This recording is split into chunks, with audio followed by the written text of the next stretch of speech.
For a while, every new author must work alone, but you won't be able to grow your business to its potential without hiring other people to help you eventually. So this video will help guide you to the people you should hire first. Before you make your first hire, here's what you should know. There are 4 types of arrangements in hiring someone. First, you can hire someone to be a project-based contractor. That means that they work for a limited time on a specific project, and once it's completed, your interaction with that person is permanently or temporarily suspended. Project-based contractors were some of the very first people I hired in my business. I paid a couple web designers to set up or adjust my website multiple times. I paid a graphic designer to create a design for a t-shirt, and I paid a book designer to establish the interior and the cover of my self-published book. I also hired editors and proofreaders in the early days. Once, I even hired an accountant to set up my QuickBooks account. It was a complete project and it was over when she finished. Another time, I hired a marketing consultant to help me launch my first book. Most of these people I've only worked with one time, and then I've never seen them again, even though we both had a great experience. It's just that the project was over, and so our connection was also over. A contractor who is project-based will need the details of what you're trying to create, and then they will quote you a price for that project. If you agree and sign the contract, then you usually pay half of the fee before they begin the work and the remaining fee when they deliver the work. Second,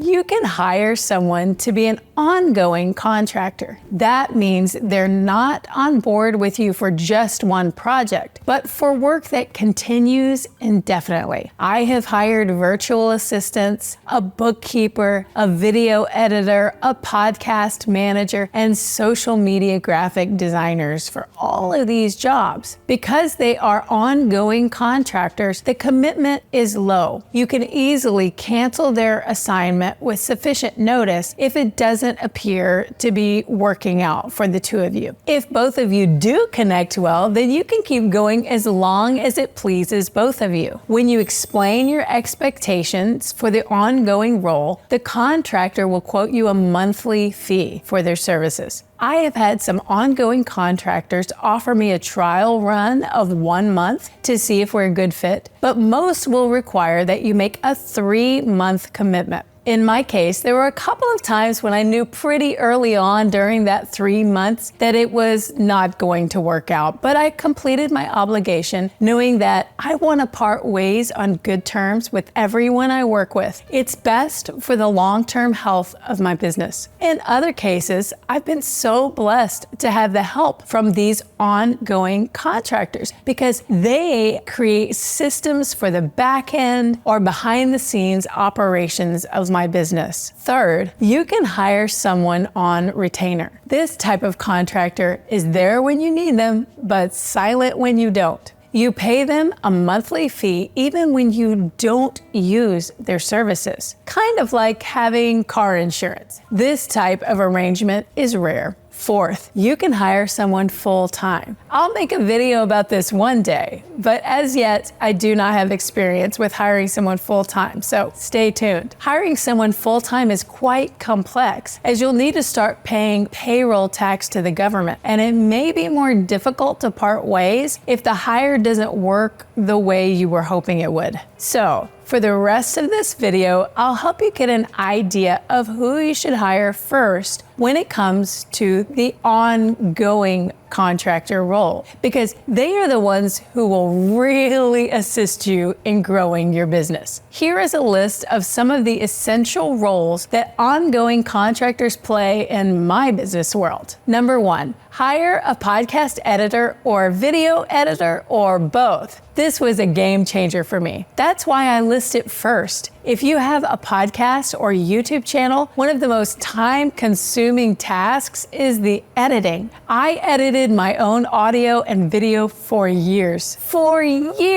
But I knew that it was something I had to get off my plate. When I finally decided to hire someone, I tried 4 different podcast editors that just didn't work out for various reasons. One simply shut down the audio editing arm of her business, and she switched her business model. And so I was out of luck. I hired one video editor and enjoyed working with her, but in the end, I never really had enough footage to send her regularly, and so we went our separate ways. Now I have an ongoing contractor who does both video editing and audio editing. And it has been such a blessing because I'm free to produce more and more content. In fact, the reason you see more videos on my YouTube channel right now is because I have those ongoing contractors. Number 2, hire a virtual assistant. A virtual assistant is someone who can complete the series of tasks that you need to do over and over and over and over and over again to keep your business running. My virtual assistant uploads my videos to YouTube and my podcast episodes to my podcast hosts. She writes some of my emails to my email list and checks my own personal email inbox. I can't even describe how much this has helped me. Be aware that I hired 3 virtual assistants that were not a good match before I found the one who was. I take responsibility for a lot of that. I wasn't a good leader, so I was too hands-off in some places and too hands-on in others. It stifled that virtual assistant's work, but when it finally started flowing, it has been incredibly freeing. Now I can do more of the things that only I can do, like writing scripts and recording videos like this one. See, there are several tasks that have to include my voice and my face. And while I'm busy with those things, she's helping me complete the tasks that don't require my voice and my face. Number 3,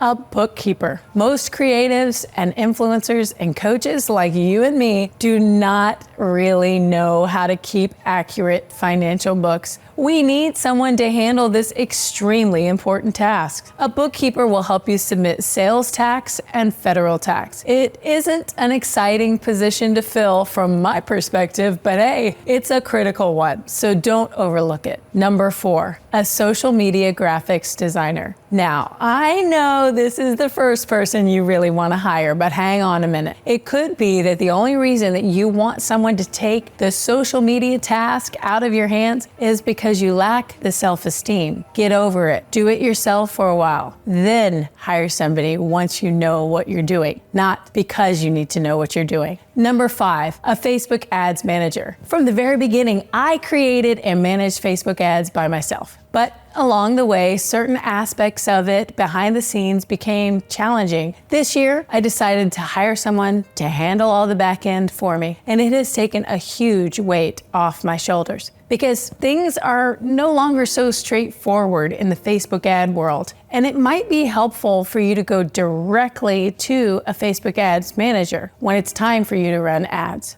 Those are my recommendations for your first hires to create a small team. You don't have to do this all at once. And I'm gonna pass on a wonderful piece of advice I received from someone before I hired my first ongoing contractor. My coach told me to decide how much I wanted to pay a person in that role every month before I ever started looking for someone to fill that role, and then start saving up 6 to 12 months of their pay. That was fantastic advice. It took me a while to save up 6 months of pay for the first person I wanted to bring on my team. But when I finally contracted with her, I could relax because I had enough in savings not to worry about her first 6 months with me. And that would give it time for her to help me start creating more income. It made all the difference. Set your intention to hire more people to help you in your business. In the comments below, write the number of people that you would like to hire by this time next year. If you set that intention, it's more likely to happen. Go ahead and like this video and share it with somebody who could use a little help in deciding who they should hire first.